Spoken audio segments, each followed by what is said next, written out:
আসসালামু আলাইকুম। গল্প করতে চলে আসলাম। আশা করছি আপনারা সবাই ভালো আছেন। আলহামদুলিল্লাহ আমরাও সবাই ভালো আছি। এই যে বাবুকে দেখছেন ও হচ্ছে আমার ছোট বোনের একমাত্র ছেলে। তো ওরা আমাদের বাসায় রমজান মাসে যখন বেড়াতে এসেছিল সেই সময় এই ভিডিওটা করা ছিল। তো ভাবলাম আজকের ব্লগে আমি ওর এই ভিডিওটুকু আপনাদের সঙ্গে শেয়ার করি। তো সে হচ্ছে আমার ছোট বোনের একমাত্র ছেলে আর সে একদমই খাওয়া-দাওয়া করতে চায় না আর কারো কোলে যেতেও চায় না।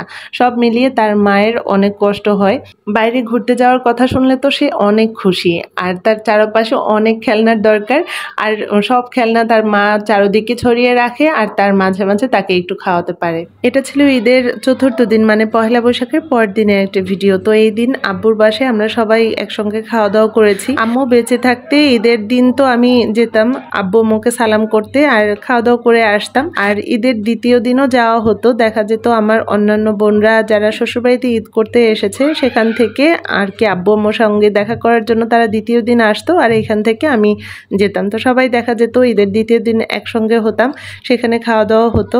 কিন্তু এখন আর তেমনটা হয় না। আম্মু মারা যাওয়ার পর দেখা যায় যে আমার বোনরা যদি আসে তাহলে যাওয়া হয়, একসঙ্গে খাওয়া দাওয়া করা হয়, তা নয়তো তেমন একটা যাওয়া হয় না। এই বাসায় আমার জন্ম, এই বাসায় বিয়ে হয়েছে, সন্তান হয়েছে, তখনও কত শত স্মৃতি। যেদিকে তাকাই সেদিকে আম্মুকে নিয়ে অনেক অনেক স্মৃতি। সব ভাই বোনরা এদিকে এই বাসায় একসঙ্গে বড় হয়েছি, কত খেলাধুলা করেছি, মারামারি করেছি, বড় হয়েছি একসঙ্গে। সবাই একে একে চলে গেছে যে যার মতো সংসার করছে এখন। সবাই একসঙ্গে হওয়া হয় না। অনেকদিন পর সব ভাই বোনরা একসঙ্গে হয়েছি। সবাই একসঙ্গে মিলে দুপুরে খাওয়া দাওয়া শেষ করলাম। তো এটা ছিল পহেলা বৈশাখের ২য় দিন তো। তো বাচ্চারা পহেলা বৈশাখের যে মেলা আর কি বৈশাখী মেলা যে সেটা তো এখন পর্যন্ত চেনেই না, জানেই না। আমার ছেলেরাও যায়নি এখন পর্যন্ত কখনো। তাই ভাবলাম যে এবার যখন ভাই বোনরা একসঙ্গে আছি, সব বাচ্চাদেরকে নিয়ে আমরা একটু বৈশাখী মেলায় ঘুরে আসি। তো সেই ছোটবেলা গিয়েছি বৈশাখী মেলায়। এরপর বড় হওয়ার পর আর মেলায় কখনো যাওয়া হতো না। ভালো লাগে না সেরকম একটা। তো বাচ্চাদেরকে নিয়ে এরপর আমাদের বাসার কাছাকাছি বিএম স্কুল মাঠে বৈশাখী মেলায় আমরা চলে আসলাম। আর এখানে আসার পরে এত পরিমাণ গরম ছিল আর চারিদিকে অনেক বেশি ধুলোবালি ছিল। তো আমরা এখানে ঢোকার পরে একটা রাউন্ড দিয়ে তারপরে বের হয়ে গিয়েছিলাম। এখানে কেনার মতো তেমন কিছুই ছিল না।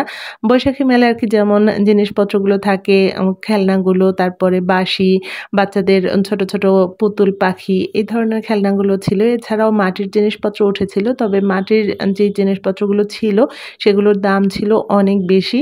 তো এখান থেকে আমার বোন আরকি আমার পরের যে বোনটা ও এখান থেকে আমাদের কাছ থেকে বিদায় নিয়ে নিয়েছিল। ও এখান থেকে ওর শ্বশুরবাড়ি চলে যাবে এবং ওইখান থেকেই ওরা ঢাকা চলে যাবে আগামী দিন। এক বোন তো আজকে চলে গেল আর ২ বোন আছে, ওরাও হয়তো আগামী দিন চলে যাবে। তো আস্তে, আস্তে আমার ঘরটাও ফাঁকা হয়ে যাবে। তো আজকের ব্লগটা এখানেই শেষ করছি। আগামী দিন আবার আরেকটা ব্লগে আপনাদের সঙ্গে গল্প করতে চলে আসবো। সে পর্যন্ত আল্লাহ তাআলা যেন আপনাদের সবাইকে ভালো রাখে। আর আমার ব্লগগুলো দেখতে যদি আপনার কাছে ভালো লাগে তাহলে আমার পেজটা ফলো দিয়ে রাখতে পারেন। সবাই ভালো থাকবেন। খোদা হাফেজ।